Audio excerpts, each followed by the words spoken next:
Hey everybody, it's Jay from Norman S. Wright. AI is a big reason that data centers are growing, so I thought it'd be good to just talk about AI in data centers. So let's get started.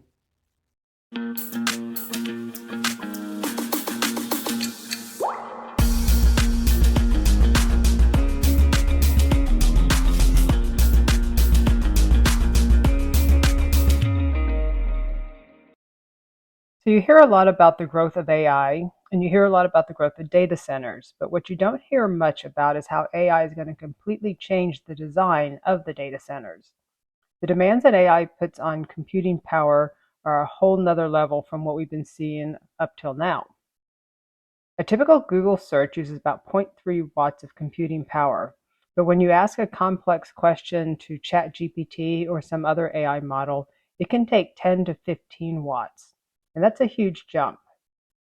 And this AI-driven workload isn't going away. It's only going to keep increasing as AI tools become more powerful and more common.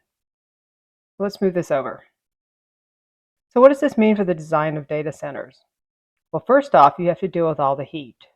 Every single chip that is processing these huge AI tasks is generating a lot of heat, and it's critical to keep the chips and the other components cool. One concept you're going to hear a lot about is liquid cooling. Liquid cooling is becoming essential because air-based thermal management systems won't be enough to keep up with the rising heat loads. Water is about 3,500 times more effective at heat transfer than air is. Let me make a little bit of room.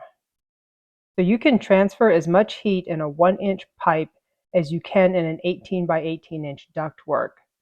So you can see why liquid cooling is emerging as the more efficient solution to transfer heat directly from the chips.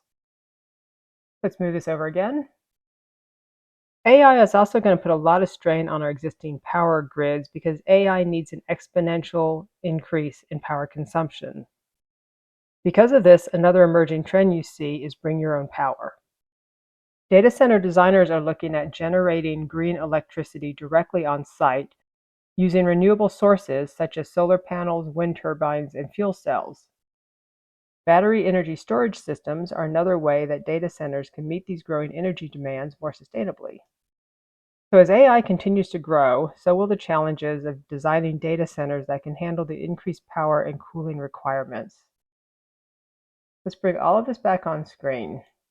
So I've been in the construction and HVAC industry for over 25 years, and this is one of the biggest shifts that we're going to have to navigate. And it's happening fast. We're not talking about years down the road. This is happening right now. So that was an introduction into what we'll need to look at to meet the growing needs of AI-ready data centers. If you have any questions or suggestions for future videos, put them in the comments below. Don't forget to like and subscribe to our YouTube channel. Thanks for watching, and I'll see you next week.